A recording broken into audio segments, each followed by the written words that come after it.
Assalamualaikum warahmatullahi wabarakatuh. Alhamdulillahirabbil alamin. Wassalatu wassalamu ala asyrafil anbiya'i wal mursalin wa ala alihi washabihi ajmain, amma ba'd. Alhamdulillah, pada kesempatan kali ini kelompok kami, yaitu kelompok 6, akan mempresentasikan hasil kelompok kami yang berjudul memahami dan mendalami aplikasi internet untuk berbagai keperluan, pemanfaatan, pengenalan email dan jejaringan sosial. Baiklah, pertama-tama nama kelompok kami yaitu Astiar Pabianan, Arsala Maulana Bakri, Nur Insani Isam, dan saya sendiri selaku pembaca materi dengan nama Multiara. Baiklah, kita masuk ke poin pertama dari materi kami. Aplikasi internet untuk berbagai keperluan. Yang pertama itu World Wide Web. Istilah singkatnya adalah W3 atau 3W. WWW atau web adalah sebuah sistem di mana informasi dalam bentuk teks, gambar, suara, dan lain-lain yang tersimpan dalam sebuah internet web server dipresentasikan dalam bentuk hypertext. WWW merupakan dokumen-dokumen internet yang tersimpan di server-server yang terdapat di seluruh dunia. Format W3 adalah hypertext dan hypermedia dengan menggunakan hypertext markup language atau disingkat HTML.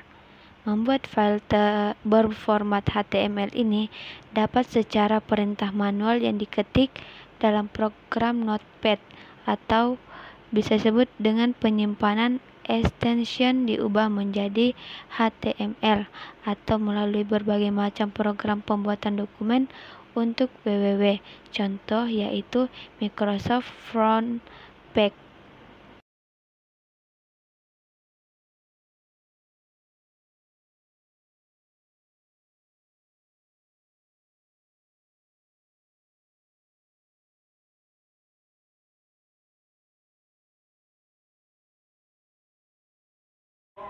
Yang kedua yaitu email atau electronic mail. Mail adalah sistem surat menyurat melalui komputer yang saling terhubung dengan jaringan global. Email merupakan surat elektronik yang memungkinkan pengguna untuk mengirim surat, cerita, puisi, bahkan bisa juga mengirim berupa file dokumen, gambar, musik, film, dan sebagainya. Dengan demikian, email berfungsi sebagai alat komunikasi untuk pengiriman atau penerimaan yang hanya berisikan data elektronik. Yang ketiga yaitu newsgroup. Newsgroup adalah aplikasi internet yang digunakan untuk berkomunikasi antar satu dengan yang lainnya dalam sebuah forum dengan keterkaitan dan kepentingan yang sama dalam membahas topik-topik tertentu. Newsgroup merupakan kelompok diskusi dalam Usenet yang membahas suatu topik masalah tertentu yang memiliki server sendiri. Sarana yang digunakan dapat berupa multimedia atau audiovisual dengan menggunakan fasilitas konferensi video, bias berupa teks saja atau teks dan audio dengan menggunakan fasilitas chat atau biasa disingkat IRC. Gambaran newsgroup hampir mirip dengan sebuah majalah dinding, di mana yang tergabung di dalamnya dapat dengan bebas mengemukakan pendapatnya. Untuk poin keempat yaitu mailing list. Mailing list atau sering juga disebut milis adalah aplikasi internet yang digunakan sebagai sarana diskusi atau bertukar informasi dalam satu kelompok melalui email. Setiap kali berkirim email ke alamat milis, maka akan dikirimkan ke seluruh alamat email yang terdaftar sebagai anggota milis. Fasilitas ini digunakan oleh kelompok-kelompok untuk bertukar informasi dan berdiskusi sesama anggota kelompok milis yang mempunyai sifat yang sama dengan email. Yang poin kelima yaitu IRC atau Internet Relay Chat. IRC, biasa disebut chat, adalah sebuah bentuk komunikasi di internet yang menggunakan sarana baris-baris tulisan yang diketikkan melalui keyboard. IRC berfungsi sebagai sarana untuk melakukan percakapan di internet. Istilah bercakap-cakap di internet adalah chattingan. Cara kerja chatting yaitu dengan kita mengetik apa saja yang ingin kita katakan dengan teman chatting kita dalam bentuk teks. Dengan chatting kita dapat bercakap-cakap dengan semua orang di seluruh dunia. Saat ini, chatting sudah merebak dengan diikuti gaya bahasa tersendiri untuk berkomunikasi. Orang yang melakukan chatting disebut chatter. Untuk dapat chatting maka diperlukan koneksi internet dan ditambah program chatting. Beberapa chatting diantaranya yaitu Merge, Purge, Verge, Yahoo Messenger, dan sebagainya. Kita masuk ke poin ke-6 yaitu FTP atau File Transfer Protocol. FTP adalah aplikasi internet yang digunakan untuk mengirimkan atau mengambil file ke atau dari komputer lain. FTP biasanya digunakan untuk download, mencari atau mengambil file dari sebuah situs. File ini bisa berupa hasil penelitian, artikel, gambar, lagu, aplikasi FTP. Prinsipnya memindahkan file antara host dan berupa konsep client server, yaitu yang interaktif, keamanan lebih terjamin, bisa otoritasi, tidak semua silent bisa akses. Yang poin ke-7 yaitu Telnet. Telnet adalah aplikasi internet yang digunakan untuk mengakses komputer yang berjarak jauh. Telnet dapat digunakan apabila mempunyai alamat IP atau IP address dari komputer yang akan diakses, dan kita juga harus mempunyai hak akses berupa user ID dan password. IP address merupakan bilangan biner 32 bit yang pada setiap 8 bitnya dipisahkan dengan tanda pemisah berupa tanda titik. Contoh IP address adalah 192.168.50.1. Telnet berfungsi untuk mengakses remote komputer atau komputer yang letaknya di lokasi lain, membaca file dan data, juga menggunakan reboot komputer untuk pelayanan yang lain. Kita masuk ke poin 8 yaitu Gopher. Gopher adalah aplikasi internet yang digunakan untuk mencari informasi yang ada di internet yang hanya terbatas pada teks saja.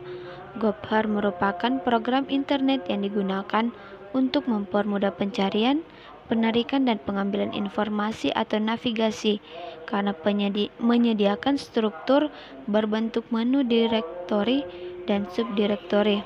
Untuk bisa mengakses Gopher, kita harus menghubungkan dengan Gopher server yang ada di internet. Yang ke-9 yaitu Ping atau paket internet Gopher.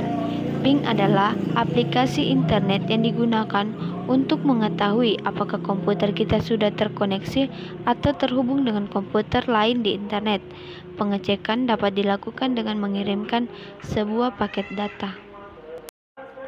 Untuk poin ke-10 yaitu Facebook. Facebook adalah website jaringan sosial di mana para pengguna dapat bergabung dengan komunitas seperti kota, kerja, sekolah, dan daerah untuk melakukan koneksi dan berinteraksi dengan orang lain. Orang juga dapat menambahkan teman-teman mereka, mengirim pesan, dan memperbarui foto profil pribadi agar orang lain dapat melihat tentang dirinya. Untuk poin ke-11 yaitu teleconference. Teleconference adalah fasilitas yang digunakan untuk berbincang-bincang dengan cara yang kompleks, yaitu mulai dari suara hingga gambar, sehingga seolah-olah kita dapat langsung berhadapan dengan lawan bicara. Fasilitas ini merupakan pengembangan dari chatting komputer yang digunakan untuk melakukan teleconference yang dilengkapi dengan web kamera, sound card, TV tuner, dan VoIP. Fasilitas ini sangat cocok untuk melakukan rapat atau pertemuan jarak jauh karena bisa saling memandang dan mendengar secara langsung. Poin ke-12 yaitu internet teleponi. Internet teleponi yaitu fasilitas untuk berkomunikasi dengan seorang melalui internet menggunakan pesawat telepon. Pulsa yang dibayar sama dengan pulsa internet, walaupun dilakukan secara SLJJ atau SLI. Software yang digunakan untuk teleponi yaitu Net2Phone, BuddyTalk, Media Ringtalk, dan lain-lain. Untuk poin ke-13 yaitu internet fax. Internet juga dapat digunakan untuk mengirim faksimili yang secara umum dilakukan menggunakan mesin faksimili.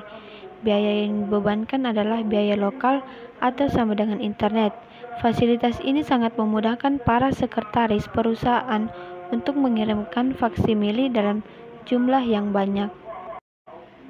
Sekarang kita masuk ke pemanfaatan pengenalan email. Yang pertama yaitu email. Electronic mail adalah surat dalam bentuk elektronik. Email merupakan salah satu fasilitas atau aplikasi internet yang paling banyak digunakan dalam hal surat menyurat.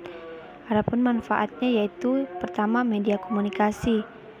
Email atau surat elektronik adalah media komunikasi yang biasa dilakukan secara personal atau umum atau komunitas. Kedua itu sebagai media pengirim. Dengan email, Anda bisa melakukan pengiriman data ke seluruh dunia dan tentunya pengirim dan yang dikirimi data-data sama-sama menggunakan alamat email, bukan alamat rumah. Tidak hanya itu, dengan menggunakan email, Anda bisa mengirimkan data ke banyak orang hanya dalam hitungan menit bahkan detik. Manfaat yang ketiga yaitu efektif, efisien, dan murah. Melakukan pengiriman data melalui email sangat efektif, efisien, dan murah. Maksudnya, Anda tidak perlu keluar rumah dan pergi ke kantor pos hanya untuk mengirim foto atau lamaran pekerjaan. Cukup melalui koneksi internet dan alamat email Anda, pengiriman akan cepat sampai ke alamat tujuan dan tidak perlu biaya mahal. Yang keempat yaitu media promosi. Jika Anda bisa memiliki usaha di internet atau bisnis online, Anda bisa mengirimkan promosi produk ke para pelanggan Anda dengan memanfaatkan daftar email pelanggan yang ada. Manfaat yang kelima yaitu media informasi.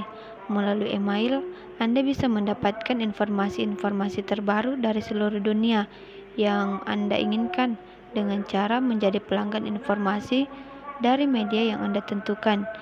Manfaat yang keenam yaitu membuat blog atau website. Dengan email, Anda bisa membuat blog dan website. Dan manfaat yang ketujuh yaitu sosial media. Dengan email, Anda bisa menjalin hubungan dengan teman atau orang lain, bahkan menggunakan email itu sendiri atau melalui jejaring sosial seperti Facebook, Twitter, atau Google. Baiklah, saya akan menjelaskan materi terakhir dari tugas kelompok kami yaitu jejaringan sosial. Jejaring sosial adalah suatu struktur sosial yang dibentuk dari simpul-simpul atau yang umumnya adalah individu atau organisasi yang dijalin dengan satu atau lebih tipe relasi spesifik seperti nilai, visi, ide, teman, keturunan, dan lain-lain. Jejaring sosial lebih mengacu pada situs atau website yang digunakan sebagai tempat berkumpulnya orang banyak tanpa dibatasi dan memiliki jalur ikatan seperti keluarga, teman, rekan bisnis, dan lain sebagainya. Analisis jaringan jejaring sosial memandang hubungan sosial sebagai simpul dan ikatan. Simpul adalah aktor individu di dalam jaringan, sedangkan ikatan adalah hubungan antar aktor tersebut. Bisa terdapat banyak jenis ikatan antar simpul. Penelitian dalam berbagai bidang akademik telah menunjukkan bahwa jejaring sosial beroperasi pada banyak tingkatan, mulai dari keluarga hingga negara, dan memegang peranan penting dalam menentukan cara memecahkan masalah, menjalankan organisasi, serta derajat keberhasilan seorang individu dalam mencapai tujuannya. Dalam bentuk yang paling sederhana, satu jaringan jejaring sosial adalah peta semua ikatan yang relevan antar simpul yang dikaji. Jaringan tersebut dapat pula digunakan untuk menentukan modal sosial aktor individu. Konsep ini sering digambarkan dalam diagram jaringan sosial yang mewujudkan simpul sebagai titik dan ikatan sebagai garis penghubungnya. Alhamdulillah, materi kami telah selesai.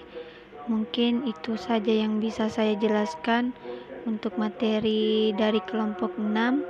Saya selaku pembaca materi atas nama Multiara memohon maaf yang sebesar-besarnya jika terjadi kesalahan dalam pengucapan. Kurang dan lebihnya mohon dimaafkan. Wabillahi taufiq wal hidayah. Wassalamualaikum warahmatullahi wabarakatuh.